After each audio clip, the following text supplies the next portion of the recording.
बिस्मिल्लाहिर्रहमानिर्रहीम अस्सलामु अलैकुम वरहमतुल्लाहि वबरकातुहू।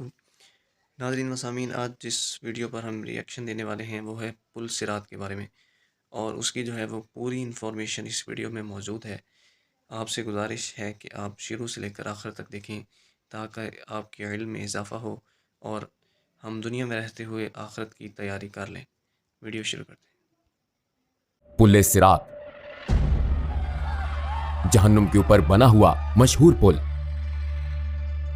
बिलाशुबा हम सब इस पुल को पार करेंगे जो बाल बराबर बारीक और तलवार की धार जितना तेज है।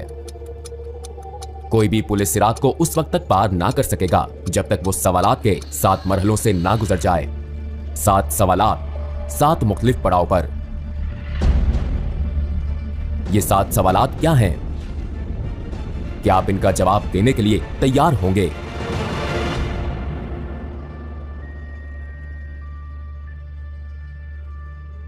हजरत मोहम्मद सल्लल्लाहु अलैहि वसल्लम ने एक हदीस में पुल सिरात को यूं बयान फरमाया, पुल सिरात को पार करने का इन्हसार हर एक के अमाल पर है। कुछ लोगों के लिए ये बहुत आसान होगा और कुछ के लिए बहुत मुश्किल। ये जहन्नुम का एक पुल है जो के बाल से ज्यादा बारीक और तलवार की धार से ज्यादा तेज है। इसमें कांटे और बेड़ियां हैं जो उनको गिरफ्त में लेंगे जिसे अल्लाह चाहेगा। कुछ लोग इस पर से पलक झपकते गुजर जाएंगे जैसे रोशनी की रफ्तार हवा की तरह, या आली नसब घोड़ों और सवारियों पर। फरिश्ते पुकारेंगे, ऐ परवरदिगार सलामती फरमा, ऐ परवरदिगार सलामती फरमा। वो लगातार पुकारेंगे। वहां ऐसे लोग होंगे जिनको खराश भी ना आएगी, और ऐसे भी होंगे जिन्हें हथौड़े से मारा जाएगा, और ऐसे भी होंगे जिनके चेहरे आग में झोंक दिए जाएंगे। जी हाँ, जैसा कि हदीस से साबित है कि लोग खुदा की बारगाह में अपने दर्जात की बुनियाद पर इस पुल को पार करेंगे। कुछ लोग इसे रोशनी की रफ्तार से पार करेंगे जबकि दूसरे रेंग कर इस सफर का इख्तिताम करेंगे। जैसा कि कुरान मजीद की सूरा 79 आयत 6 में दर्ज है कि हजरत इसराफील अलैहिस्सलाम 2 दफा सूअर फूंकेंगे, और पहली दफा सूअर फूंकने पर सिवाय उनके जिसे अल्लाह सुब्हानो ताला चाहे, जमीन और आसमानों की हर चीज उसकी हैबत से लर्ज उठेगी और उसके साथ ही कयामत बर्पा हो जाएगी। दूसरी दफा सूअर फूंकने पर सब दोबारा जिंदा होंगे और अपने रब की तरफ दौड़ेंगे ताकि मैदाने हशर में जमा हो जाएं, रोज़े महशर का मकाम। जो लोग इस खौफनाक कयामत में दोबारा उठाए जाएंगे उनको उनके अमाल का हिसाब दिया जाएगा जो उन्होंने दुनिया में किए थे। जैसा कि कुरान मजीद की आयत में बताया गया है, दाएं हाथ में अमाल नामा पाने वालों के लिए जन्नत की बिशारत है, और अगर अमाल नामा बाएं हाथ में या पीछे से दिया जाएगा तो ये जहन्नुम के अजाब की वईद है। जमीन पर हमारे साथ किरामुन कातिबीन के नाम से 2 फरिश्ते हर वक्त हर जगह हमारे अमाल लिखते हैं, लिहाजा हमारे किए गए तमाम अच्छे और बुरे अमाल हमारे सामने होंगे।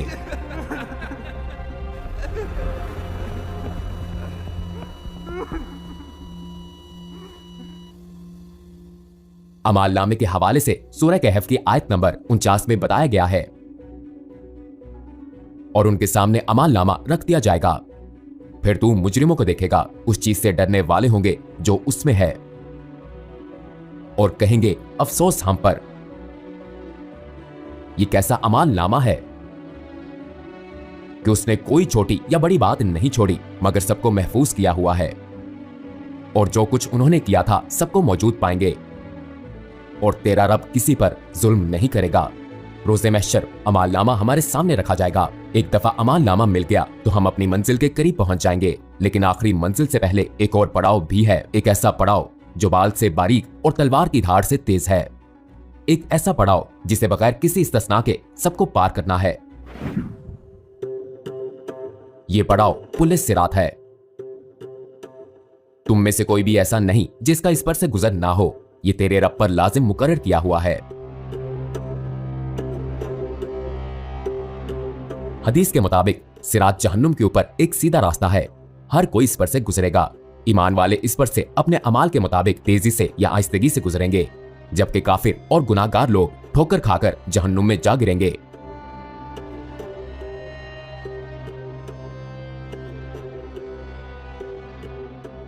प्यारे नबी सल्लल्लाहु अलैहि वसल्लम ने फरमाया, सबसे पहले पुल सिरात को अबूर करने वाले आप सल्लल्लाहु अलैहि वसल्लम होंगे, और फिर आप सल्लल्लाहु अलैहि वसल्लम की उम्मत। अगर लोगों के अमाल अच्छे होंगे तो वो तेजी से इस पर से गुजरेंगे।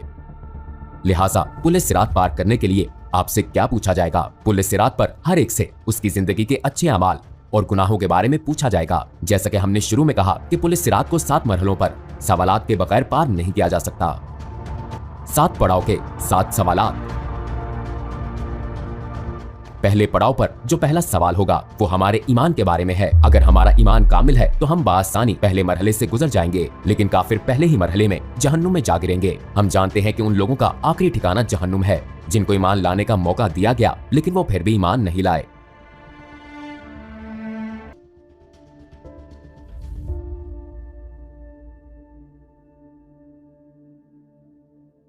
आइए इस पर बात करें कि हम इस पुल को कैसे पार करेंगे जहां जहन्नुम अपनी तमाम तर होलनाकियों और दहशत के साथ हमारे कदमों तले होगी। हम कोशिश करेंगे कि इस पर नजर ना पड़े और हमारी तवज्जो अपने रास्ते पर मरकूज रहे। हम अपने इर्द गिर्द लोगों को देखेंगे। एक तरफ वो लोग होंगे जो अपने गुनाहों पर पछताएंगे, जबकि दूसरी तरफ वो लोग होंगे जो जहन्नुम में जा गिरेंगे। वहाँ ऐसे लोग भी होंगे जो इस दुनिया में रहते हुए आखिरत की फिक्र करते थे, और वही होंगे जो इस पुल को तेजी से बगैर किसी तकलीफ के पार कर लेंगे। पहले सवाल के जवाब में कामयाबी के बाद हम वहां पहुंचेंगे जहां दूसरा सवाल पूछा जाएगा।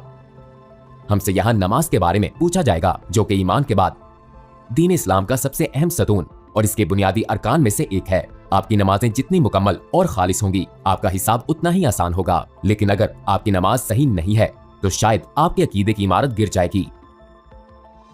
हमारे प्यारे नबी सल्लल्लाहु अलैहि वसल्लम ने फरमाया, नमाज दीन का सतून है। जिसने इसको तर्क किया बस उसने पूरे दीन को मुनहदम किया। अगर हम जहन्नम की आग से बचना चाहते हैं तो हमें यकीनी तौर पर अपनी नमाजें एक इमारत के मजबूत सतून की तरह कायम करनी होंगी। अगर हम जमीन पर सुई के नाके से भी जहन्नुम की आग देख लें तो सजदे से सर नहीं उठाएंगे।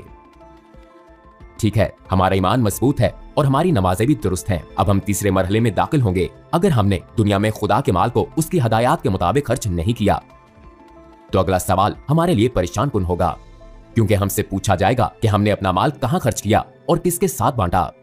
क्या हमने ज़कात अदा की? हमसे सवाल होगा। इस बारे में गौर कीजिए, आपने जिंदगी इस ख्याल के तहत गुजारी कि खालिक का अता करदा माल आपका अपना है और ज़कात जिसका हुक्म खुदा ने बांटने के लिए दिया, आपने इसे मुस्तहकीन को देने के बजाय उनसे छुपाने को तरजीह दी। हमें ऐसी सूरत हाल से अल्लाह की पनाह मांगनी चाहिए। अगर हम अपना माल छुपाएंगे तो जन्नत भी हमसे छुप जाएगी। अगर हमने अपना माल खुदा की हदायत के मुताबिक कमाया और खर्च किया तो अगले पड़ाव पर हमसे रोजे के बारे में सवाल किया जाएगा, जो कि हम पर इसी तरह फर्ज है जिस तरह पिछली उम्मतों पर फर्ज थे। अगर हम इस पूछ कूछ के दौरान काश जैसा लफ्ज अदा नहीं करना चाहते तो हम पर लाजिम है कि माजी में हीलों बहानों से जो रोजे छोड़े हैं उनकी कज़ा अदा करें। इसके बाद हम 5वें पड़ाव पर होंगे। इस पड़ाव पर हमसे हज के बारे में पूछा जाएगा। अगर आप माली मसाइल की वजह से हज नहीं कर सकते तो माली इस्तेहकाम के बाद जिंदगी में एक दफा जरूर हज करें। अगर हम इस्तात होने के बावजूद हज अदा नहीं करते और बहाने बनाते हैं तो हम संगीन नताइज का सामना कर सकते हैं। छठे पड़ाव पर हम इस मौजू की तरफ आएंगे जो बिना इस्तिस्ना के हर किसी से मुतल्लिक है। ये मौजू हकूक लिबाद और सिला रहमी है।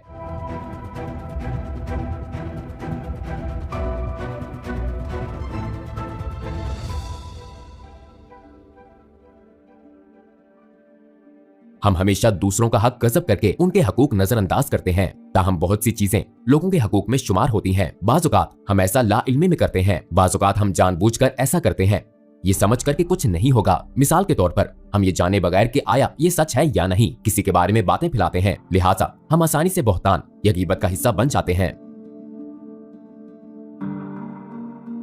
हमारे दीन में खानदान और रिश्तेदारों का तस्वुर बहुत अहम है, लिहाजा इसको बहुत अहमियत देनी चाहिए।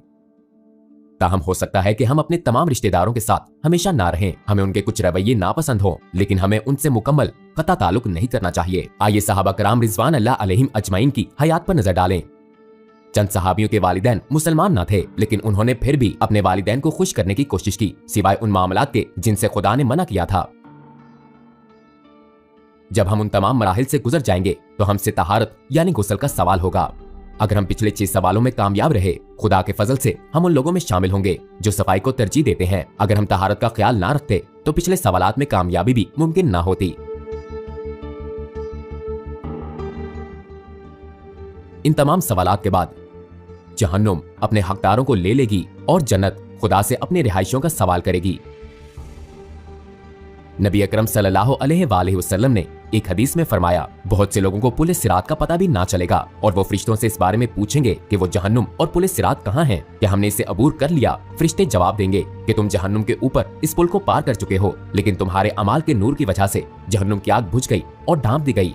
कहा जाता है जहन्नुम की आग मोमिनीन से कहेगी, ए मोमिनो, मेरे ऊपर से तेजी से गुजरो, क्योंकि तुम्हारे अमाल का नूर मेरी आग को बुझाता है। खुदा की मर्जी होगी तो हमें जन्नत बतौर इनाम मिल जाएगी, जो कि सफर के इख्तिताम पर एक खूबसूरत जगह है। ऐसी खूबसूरत कि किसी आंख ने ना देखी, किसी कान ने ना सुनी, कोई इंसान ख्वाब में भी जन्नत की खूबसूरती का तसव्वुर नहीं कर सकता।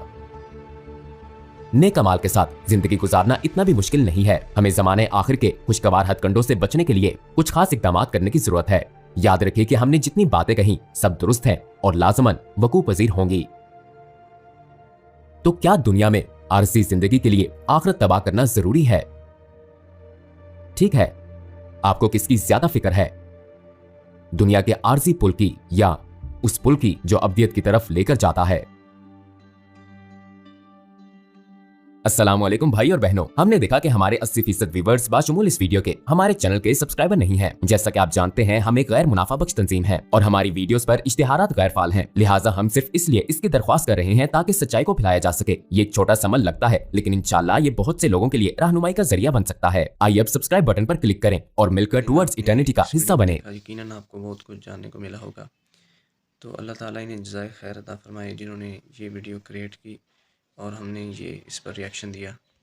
अल्लाह ताला से दुआ करें कि अल्लाह ताला हमें अमल की तौफ़ीक अता फ़रमाए और इस दुनिया में रहते हुए नेक अमल करने की तौफ़ीक अता फ़रमाए।